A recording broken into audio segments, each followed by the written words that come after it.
it's from my experience, which is kung ano yung nangyari doon sa tatay ko na iniwan namin siya sa room niya, na nakaupo sa wheelchair, then suddenly nung iniwan ko siya, it's happening na pala. Inaatakan niya siya sa puso and kinaumagahan, pagpunta namin doon sa room niya, wala na siya and nalaglag na lang siya doon sa wheelchair. So that push me and motivates me to create such a device na hindi na ulit-maulit yung pangyayari na yon into another people.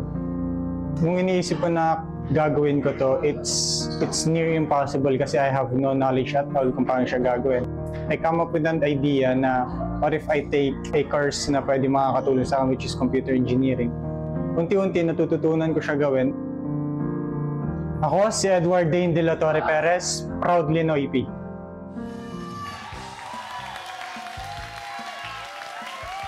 Students and teachers!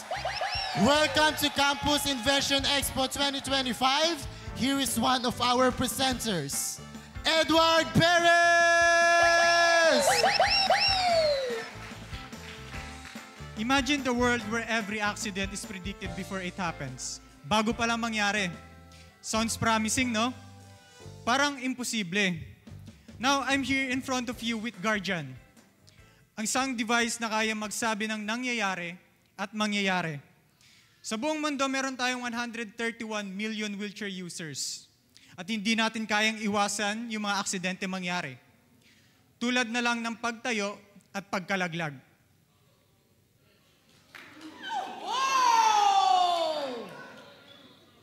Tulad din ng sadyang paggalaw ng wheelchair at ng tao. And especially monitoring the heart rate. And I think it's time for us to create a proactive solution. Solusyon na hindi lang basta magre-react, but also predicts. At nagawa na namin ang solusyon na yon. And that solution, introducing Guardian AI.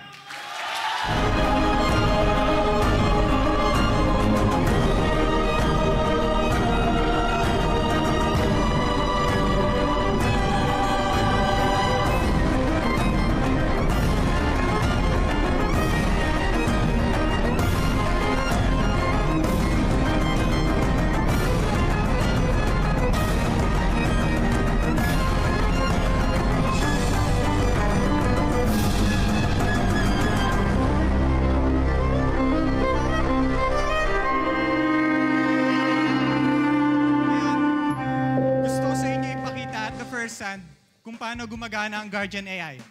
Pero bago tayo magsimula, kailangan natin ng volunteer. Any volunteer? Meron yan! STI, let's sir. go! Ika. Ngayon, papakita natin kung paano gumagana ang Guardian. Una sa lahat, papakita natin sa app kung paano siya kabilis at paano siya gumagana. Paano kung ang isang wheelchair user ay malalaglag o tatayo. Please, sir. Tayo tayo, sir. Then makikita agad natin sa application natin na nawala na yung user person. Makikita rin natin dito na person is missing. Case number 2 natin. Sir, upo tayo, sir. Intentionally moving. Ginalaw yung wheelchair. Masyadong gumagalaw yung tao. Ngayon, it's very crucial for us to know na yung iniwan nating wheelchair-bound person ay meron siyang ginagawa. So, meron tayong ditong proactive application that can notify us real-time. Not also notify us and predict what's gonna happen next. And everyone,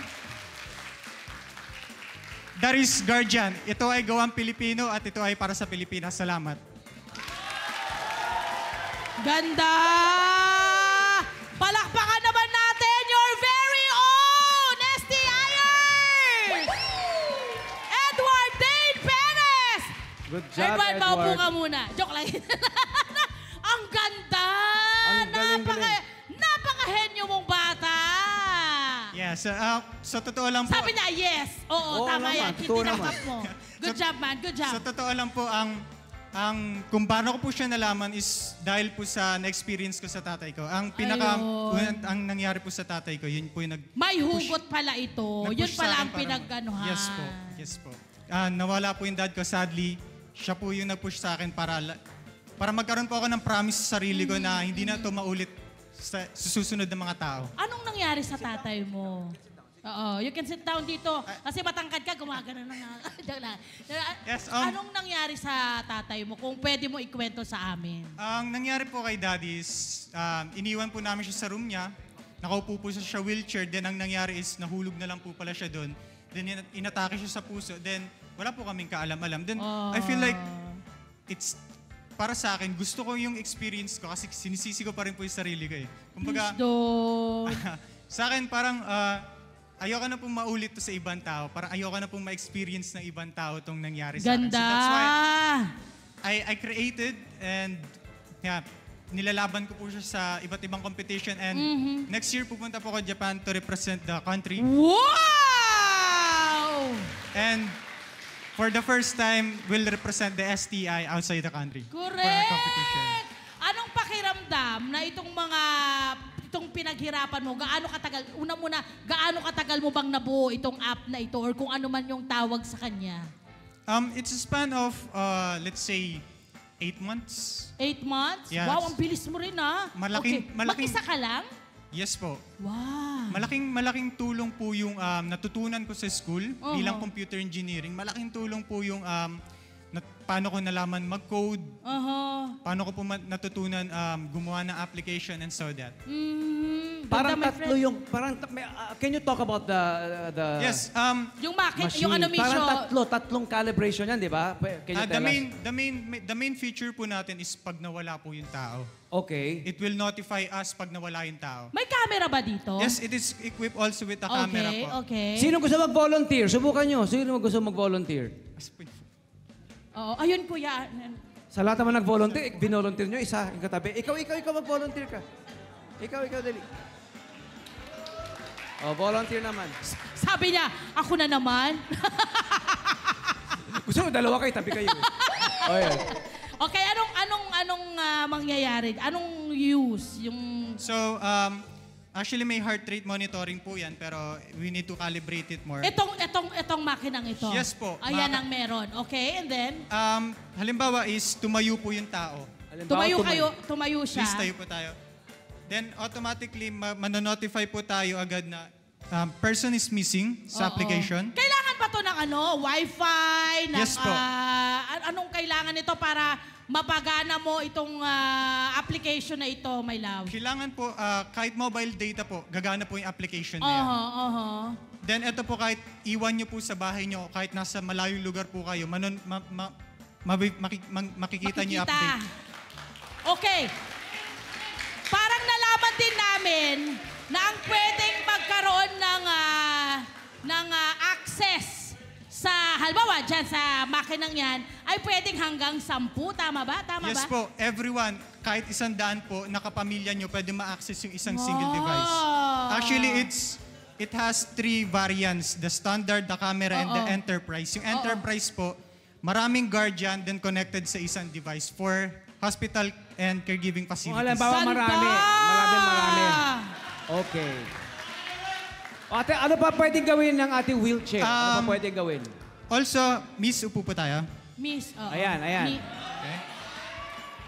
Then, may crush ka na ka. Ay, hindi, joke lang. Okay, like, okay. since pinalo-palo niyo po siya, nagkaroon po tayo ng notification na heavy movement. Asan? Ito po, heavy movement. So pag gumagalaw ka nga miss sa mga galaw-galaw. Yes po, yan po, heavy movement. And nadedetect niya rin po na person is about to stand. Ayan o, lumalabas lahat ng ginagawa niya. Sige miss, gawin mo mga bagay-bagay.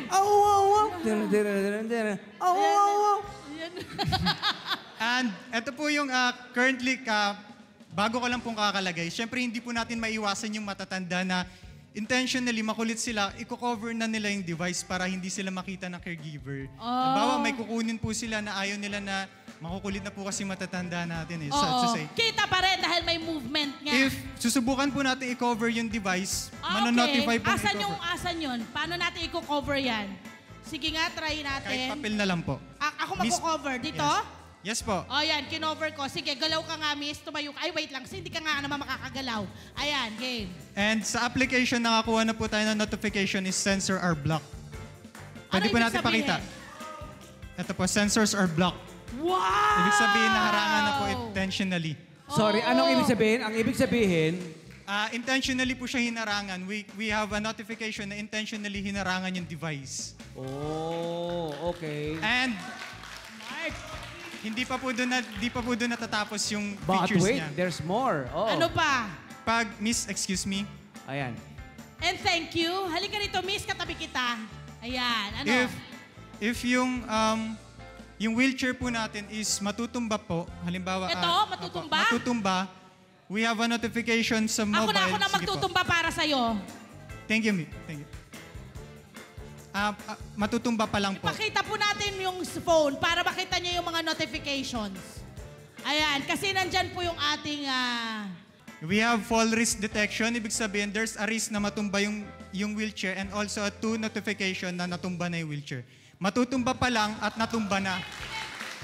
So there's 2 type of notification na matutumba pa lang po and also natumba na. So that's countermeasure para kung sakaling natumba yung tao natin sa wheelchair, makaka-response po tayo agad. Nice. Kahusay. May mga awards na siya napanalunan. Yes, ano pwede mga may kwento sana. napanalunan Ano mo, ba bro? yung mga awards na natanggap na Oo. nitong inyong imbensyon? Ang plano ko po kasi is i-mass produce to, kumbaga ibenta po to sa maraming tao. And that's why ang sinasalihan ko pong award is more on business model competitions. I won an award, a bronze award from Startup QC. Okay. Second place at DOST, first at EMC Global. Top 10 finalist po ako ng World Student Pitch. Also, at Ang alam ko, napapatent mo na to or pinapapatent mo na? pinapapatent na po. Anong, Kumbaga, na-send na po sa kanila yung patent filing, then they're figuring out kung kailan i-release yung certificate. May kailangan ka bang tulong para talagang mas lalo mo pang ma-develop or mas lalo mo pang maipakalat itong iyong invention? Anong tulong ba ang kailangan mo? Opo, kailangan ko po ng tulong sa iba't ibang universities for clinical trials. Okay. Kasi kailangan po siyang itest mismo sa tao. Then yung approval na magre-release po na yun po yung malaking tulong para mag-boost siya sa harapan ng maraming investors. Also, Ayan. mas funding din po for mass producing. Naku, may mga katanungan yata yung kanyang mga ka-STIers. Yes. Go, friend. What's your name? Ali po. Anong course? Bachelor of Tourism and Management po. What's your question? Sino-sinong mga kabarangay ang tingin mong matutulungan ng device na ginawa mo? Well, everyone na gumagamit ng wheelchair, Guardian AI is not limited lang po sa wheelchair. It also can be applied sa higaan. Oh, wow. Sa mga higaan po na kailangan natin may gagawin lang saglit, then yung matanda, hindi lang siya limited sa PWDs. Matatanda na incapable na tumayo ng sa kanila lang. Aha. And PWD, pwede po natin sila iwan with ease na kampante tayo. Pwede natin gawin yung mga bagay na gusto natin. Iwan natin sila doon sa kwarto nila. Everyone na gumagamit ng wheelchair, pwede pong Ganda. gumamit ng Guardian AI. And everyone na yan, all over the world, pwede. Yes po. Diba? Napakahusay. Good job. Nakaka-proud. Meron Ito. pa ba? Yes. What's your name? Patrice Vito po. Anong yung course? Tourism Operations Grade 12 po. Okay, what's your question? My question is po, paano po makakatulong sa komunidad dahil sa Guardian AI po? Well, yun nga po yung gusto kong mangyari. Kumbaga maiwasan, hindi lang po basta lang tayo pag nalaman po natin yung aksidente, magre-response po tayo. Gusto ko pong iwasan yung response time natin. That's why Guardian AI is equipped with AI na agad-agad or hindi pa mangyayari pa lang is ino-notify ka niya.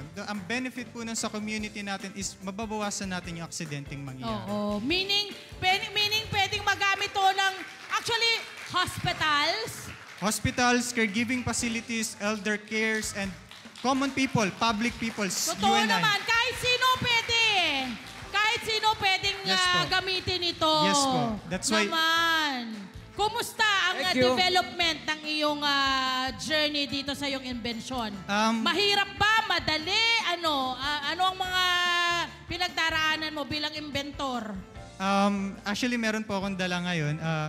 Ito po yung pinakaunang model namin na medyo bulky and hindi pa ganun siya ka-refine. Ano yan, bro? Then, ito po yung final figure niya. Ganito na lang po siya kaliit nga. Wow! Then, if i-release po namin to sa public, expect nyo na ganito na yung magiging itsura niya. Galing! Ganito na lang po siya kaliit. Yes, may katanungan pa raw. Wait lang. Anong katanungan, Ito, my friend? anong pangalan mo, bro? Janber po. Anong course? Bachelor of Science in Tourism Management. Anong question mo?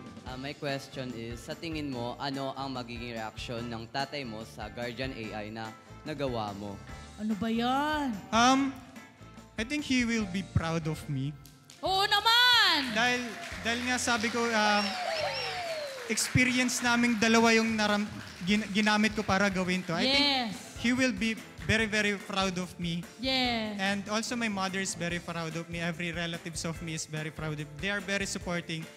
And I also want to thank the school for being very supportive also me. STI! STI Novaliches! At mga guru mo, no, na nagturo din sa'yo at some point. Yes po, sobrang salamat ko po sa lahat. Then, back to the question na ano ma-feel ng father ko, I think mapapatawad niya na ako sa, I think, sinisisi ko po kasi yung sarili ko. Ako po yung nakaiwan sa kanya that time. Yeah, Expect, but I have a feeling, my love, your father is okay. Wala siyang sisisihin sa nangyari sa kanya. Dahil you po. ibang ang mga magulang ay ganun magmahal. I'm sure wala yun. Pero, syempre, valid naman yung nararamdaman mo dahil Yes po. experience mo yan. But ako, bilang nanay, alam kong he's okay and he's very proud of you. Thank you po. Walang dapat na isipin mo. Tanggalin mo na yun! Yes po. Kasi ito na yun. Ito na yung resulta ng ginawa ng nangyari. Diba? Nagkaroon ng bunga. At hindi lang para sa pamilya mo, kundi para sa buong komunidad yung ginawa mong invention. Mabuhay ka! Tandaan nyo ang pangalan na yan. Edward Dane. Malay nyo sa mga susunod na mga panahon. Mabibigyan to ng Nobel Peace Prize. Hindi natin alam yan, di ba? Malay nyo. Maraming salamat, Edward. Hello po mga Kanet 25! Si Kuya Tony Pet po ito mula sa Love, Tony Pet and Everything. For more Love, Tony Pet and Everything updates, just click on our subscribe button and follow us on our Net25 social media pages at Net25 TV and at Net25 Entertainment Facebook. Magkita-kita po tayo!